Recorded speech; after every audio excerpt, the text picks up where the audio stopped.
наричах братко, след делях и радост и тъга, не мога да забравя. И в този час разбирам своята тежка участ, аз да бъда твоя смъртен брат. Боже, как да го направя? Тук бе моя дом, този спомен ме измъчва, както пада по неса. Колко още ще пожертваш, гордостта ти няма край. Деня ще стане черена, който ясни се въздише, помък на цуляци.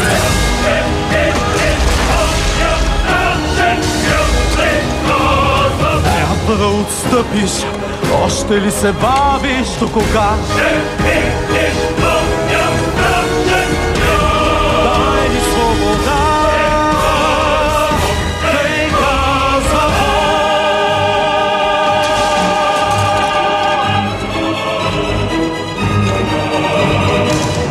Предишен братко, как си се опълчил срещу мен с толкова омраза.